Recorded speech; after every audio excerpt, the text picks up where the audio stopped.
Okay, now I'm going to look at a question from the book, and it's a question based on composite function, and I've got fx is equal to x minus 4 to the square minus 1 for x that belongs to the set of real numbers, and our second function is gx is equal to 2x plus 3 over x minus 2. And for x that belongs to the set of real numbers where we've got x being greater than 2. Of course, this makes sense to me because x cannot be equal to 2 or less, because if you put 2 here, you're going to get 2 minus 2, which is 0, and no mathematicians in the whole world can divide any number by 0. I'm sure you agree with me. Therefore, that's why x got to be greater than 2. Anyway, that's outside the scope of our study for the time being. What we need to find from this question, they're telling us to find FG4. So basically FG4 is, how are you going to find FG4, by the way? So first of all, I'm going to find FGX. And like I explained before, GX will be taken over by F. Now F is x minus 4 to the square. So that's basically x is now GX. So I've got GX minus 4, all of that to the square minus the 1. Now, when we look at this, and we can put gx inside, and gx is all of that, 2x plus 3 over x minus 2. So I've got then 2x plus 3 over x minus 2, and then minus the 4, and all of that to the square minus 1. So I may have to put 4 there. 4 times 2 is 8. 8 plus 3 is 11. X is 4. 4 minus 2 is 2. Alright, so I've got then 2 times 4, because that's what I want to do, FG4. So the 4 goes in the place of x, plus 3 divided by 4 minus 2. Alright, because that's what we've got. And then minus the 4, of course. And then square all of that, take away 1. So let's see. So that's 11 over 2. Okay, minus the 4 to the square minus 1. So I've got 5.5 minus 4. You can do this on the calculator, so we don't have to rack our brains. Alright, so let's call. And I've got 11 over 2 minus the 4. And we're going to square all of that. And we get 11 over 2, take away 4, that's going to be 3 over 2 to the square minus 1. So that's 3 over 2 to the square minus 1. So, and you get 5 over 4. So the answer turns out to be 5 over 4. Okay, now that's a proper fraction. You can leave it as a mixed fraction, or you can give it as a decimal as well. But if given it as a mixed fraction, you can leave it as such, or you can say 1 1/4. So here we are, that's the answer to this question. Now, I'm going to look at the second example. Alright, so let's try and keep ourselves tight on this, alright, focused. We've got fx is now 2x plus 3, and then you've got, of course, for x belongs to the set of real numbers, and I've got gx as x squared minus 1, and for x that belongs to the set of real numbers. First of all, I want to find fgx, and then they're asking us to find g of x. And finally, they want us to find f of x. So basically now we're sitting with 3 composite functions, alright? And it's not really difficult. We're going to just follow the same procedure, apply the same method, alright, that we just did in the previous example. Fgx means f is taking on gx. So f is this, 2x plus 3.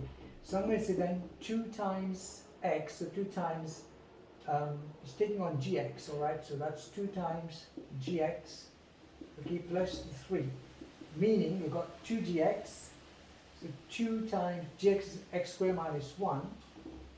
So that x squared minus 1 and then plus the 3. So now that's my composite function for f gx. We can go further by extending this and expanding this. 2 times x squared is 2x squared. 2 times minus 1 is minus 2. Falls to 2x squared is here, and then plus 3. So you end up with 2x squared plus 1. So that's our function. So this is f gx. Okay, now they want us to find g of x. So how do we find g of x? It's the same thing as the other way around. Alright? So g of x is g taking on fx. Now g is x squared minus 1. So instead of saying x squared, it's taking fx. So I'm going to say then 2x plus 3, which is fx. Good idea for me to write it down first, so that you can understand what I'm saying. The main function is g, which is x squared minus 1. But x is going to be substituted for fx. So I'm going to say fx to the square minus 1. So we end up with fx, which is 2x plus 3 to the square minus 1. So now this is our function. We can further simplify this by expanding this. So let's try and expand this. I'm going to get 4x squared. Then 2 times the whole lot. 2 times 2 is 4. 4 times 2 is 12. So plus 12x plus 9 minus 1. So I end up with 4x squared plus 12x plus 8. Now that's my composite function for g of x. So this one is g of x. Now we want fx, which means the function is taking itself, right? So what is the function basically? Over here we've got fx as 2x plus 3. So f of x is going to be f of fx, which means the function taking x is the function itself, okay, plus the 3. So basically now we can substitute fx for what we have, this expression here, right? So that's 2 into 2x plus 3 and then plus the 3. So that means 4x, 2 times 3 is 6 and then plus the 3, and I've got 4x plus 9. So now that you know how to actually find composite function when you're given two functions, of course, in the exams they might ask you, I can extend this further by trying to ask you to solve, for example. Let me just see if this is visible in the camera here. Yeah, that's good. Okay. Now, what if I tell you to solve the equation? Let's say f gx is equal to, let's say, all right, f gx is equal to, bear with 1 moment, 19, for example. Okay, that's a good equation. Okay, so this is the way it might come out in the exams. You may also have this, fine, of course, that's great, but you can't solve this unless you go through all of that. That's why it was very important to find composite function. To know how to find composite function. Now fgx, we did find fgx, and here we are. That's fgx. So I'm going to substitute fgx for 2x squared plus 1 is equal to 19. So that means 2x squared is equal to 19. The 1 can go there, becomes minus, so 2x squared is equal to 18, and I've got x squared is equal to 18 divided by 2 is 9. So my x is equal to the square root of 9. So basically now I'm saying that x is equal to 3. So here we go. That's one way of solving, that's one example of how you can solve a composite function when you are given that the composite function is equal to a certain value. Now, what if I tell you to solve, for example, let's say, if I say solve, okay, now g of x is equal to, say for instance, 8. Okay. Good. Now, how are we going to do this? Not difficult. We're just going to follow the same procedure. We take our g of x, which we just found, it was all of that, and then we equate it to 8. So here we go. Now this g of x is all of that, because that's g of x. So 4x squared plus 12x plus 8. 4x squared plus 12x plus 8, and all of that is equal to 8. And of course that 8 can be sent on the other side. You've got 8 minus 8, which is 0, and I've got 4x squared plus 12x is equal to 0. Both of the sides can be divided by 4. So if you divide this by 4, you can get x squared. Divide this by 4, you can get 3x. Divide this by 4, you can get 0. So now you end up with a quadratic equation which got two values of x. So you can factorize this, and you end up with a simple expression like this, because x times x is that x squared, 3 times x is 3x, so I've got x is equal to 0. That's my first value, and the second value of x is x plus 3 is equal to 0. So if x plus 3 is equal to 0, that means x is equal to 0 minus 3, x is equal to minus 3, so my answer here is going to be minus 3. Now that's great. This is how we solve equations that involve composite function. Now what if I tell you to solve, for example, let's say, if it is solvable, of course, if I say to you solve, just to wipe some clean here, remember that f of x is 4x plus 9, and I'm just going to write the information, and I've got f gx is equal to fgx, whereas fgx is equal to 2x squared plus 1. Okay, good.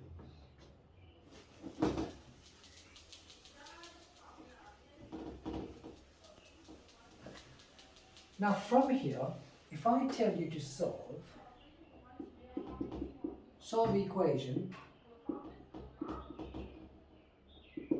let's say f of x is equal to f gx. So how are we going to do this? Now previously we had examples where it's equal to a number, and also here it's equal to a number.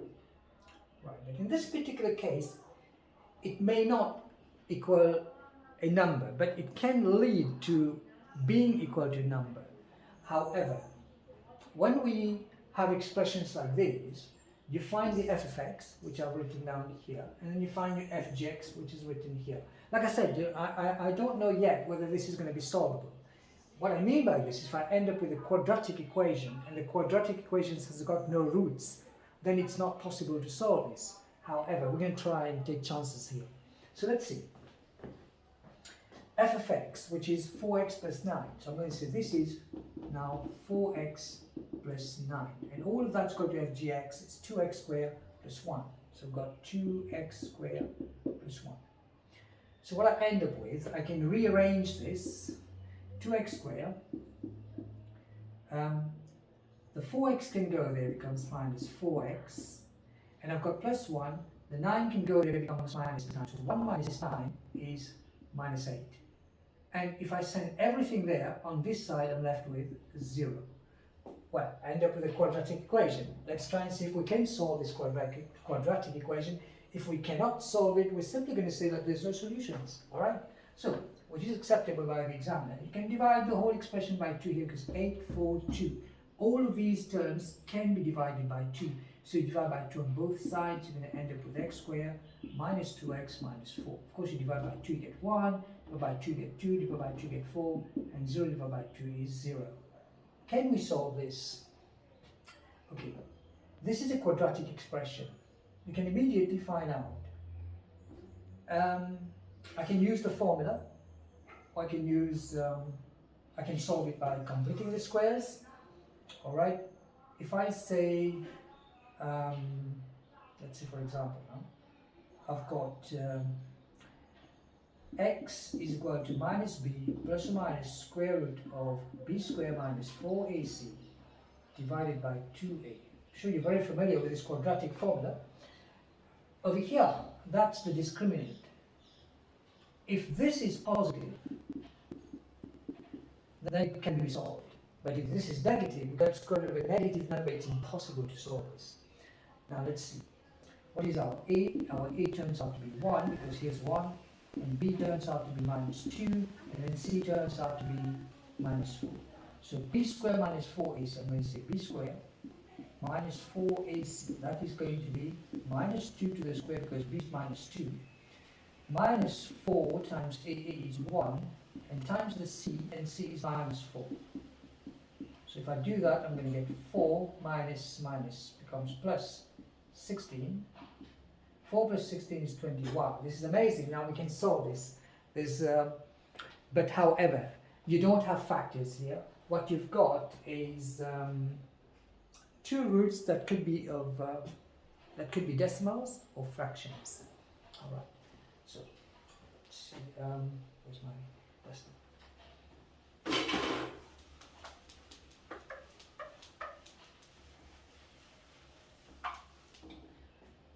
Okay, so now what we've got is, I can also solve this by completing the squares. I've got x squared, okay, minus 2x, okay, minus 4 is equal to 0. So I can say x squared minus 2x is equal to 4. Minus 4 can go there, it becomes plus 4. Now from here we divide the coefficient of x by 2, and then you square it and you add it to both sides. So you're going to divide this coefficient of x, which is 2, so minus 2 divided by 2, and then you're going to square it. So, and then you're going to add it to both sides. So therefore I've got x squared minus 2x, minus 2 divided by 2 is negative 1, so plus negative 1 to the square is equal to 4 plus the negative 1 to the square again. Like I said, you're going to have to add it to both sides. You've got a quadratic equation here that can be factored. So you've got then x minus 1, alright, and all of that squared is equal to 4 plus 1, which is 5. Right, and so I've got then x is minus 1 is equal to plus or minus the square root of 5. Basically x is equal to now 1 plus or minus the square root of 5. So that means I've got two values of x. My first value can be x is equal to 1 minus root of 5, or I can get x is equal to 1 plus the root of 5. Alright, so this turns out to be the solutions to our equation for solving f of x is equal to f g x. Alright. Okay, so I hope that makes sense, and of course we're going to come up with more examples very shortly.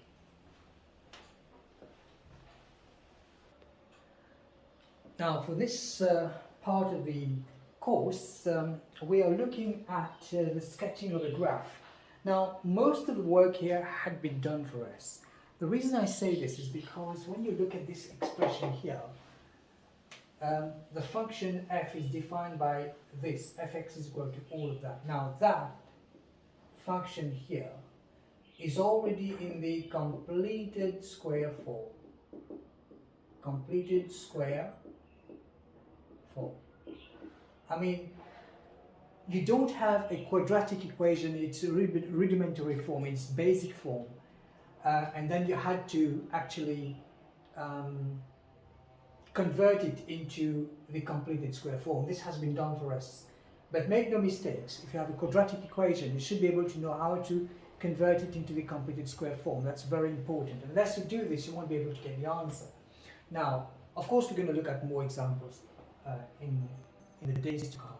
All right, so what if we have to sketch this curve? How do we sketch a curve like this? Now, for instance, we've got fx. We know that y is equal to fx. Is it fair to say that y is equal to x minus 3, all of that to the square plus 8? So we got that y is 8, so we have a coordinate, and then we've got x here, that could be equal to 0, so meaning x minus 3 is equal to 0, so that x is equal to 3. So I've got 3 and then 8, so that's my critical point, that's my turning point. This turning point could be a maximum or a minimum, but you can tell. Basically, you know that a quadratic equation is the form ax squared plus bx plus c is equal to 0. Now, if the value of a is greater than 0, okay, that means you've got a minimum. The curve is going to be like a U shape like this.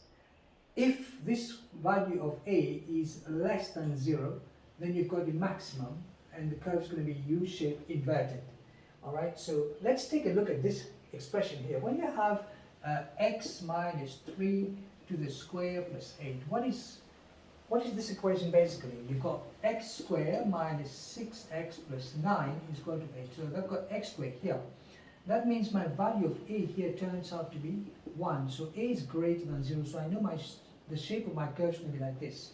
It's going to be a U shape. All right. So that's how we can tell whether we have a minimum point or a maximum point. So for this curve here, I've got a minimum point. So this is my minimum point. So that means now I can draw the curve in just a moment. We've got for this -1 all the way to 9. So that is the domain. Now, of course, you know the domain is the values of x and the range is the values of y. For this domain, I've got two extreme points. The curve's going to start at -1, is going to end at 9 for the x values. Right, so when I have -1, I can say f minus 1, and I've got 9, I can say f9. So f minus 1 means that I'm going to put the -1 into the equation here. So I've got x is -1, so -1 minus 3, all of that to the square plus 8. So let me just get my calculator, and so -1 minus 2 is -4 to the square is 16. I've got 16 plus 8. That's 24. So when it's -1, I've got 24. And then I've got 9. So I can put 9 in there. So 9 minus 3, all squared plus 8. So that means I've got 9 minus 3 is 6. And then 6 to the square plus 8, that's going to give me 44. So my two extreme points are like this. I can also find out where it's going to cross the y-axis. I need these points because these are the points that will allow me to draw a proper shape of the curve. So what am I looking for? I'm looking for the y-axis, where the curve is going to cross the y-axis. Remember, the y-axis is basically the line x is equal to 0. So I'm going to substitute x for 0. So when x is equal to 0, I've got y is equal to 0 minus 3, all of that to the square plus 8, which is then 9 plus 8 is 17. So maybe I can draw my curve now. -1, and then when we put -1 for x, we got y for 24. So that's -1 and then 24. And then 9 and then 44. 9 and then 44. And then I've got the minimum point. And the minimum point is what we had was 3 and 8. There we go. That's our minimum point. So now we can draw the curve, and it crossed the y-axis at 17. So basically, let's say -1 is here, and then let's say 24 is somewhere there. So I'm going to get something like this. All right. So -1, let's say 24. Yeah, 24 is here. So it's -1, 24. -1, 24. Then I've got crossing the curve at 17, somewhere here maybe. All right, and I've got the minimum point, 3, 8. So let's say 3, 8 is here. Our minimum point. So curve's going to go like this. And then, of course, you've got 9, 44. Let's say 9 is here and 44 is somewhere there. So your curve's going to look something like this. So basically, I have a curve. Just want to draw it properly. Okay, so here we go. That's the minimum point, and that's the maximum. And this is going to go all the way to 44. This is going to go all the way to 24, and this is actually 8. So now what's the range? We did say that the domain is going to give you the range, if I said so. Okay. Of course, the domain is going to give you the shape of the curve, and from the shape of the curve you can find the range. Alright, so this is how we can do this. This is our minimum point here. Just going to put a big dot, and that's our maximum point here. So the range is basically, I'll show you. Now this is your range. It starts from a minimum, it goes to a maximum. Alright, so it starts from a minimum 8 here, it goes to 44. So that's our range. Our range is going from 8 to 44. So therefore I can say the range for f, the range of f is from 8 to 44. 8 being less or equal to the function fx and less or equal to 44. So that's our range. This is how we find the range given that you've got a domain for the function. Of course, we're going to look at inverse of the function at some time in the future. Take care.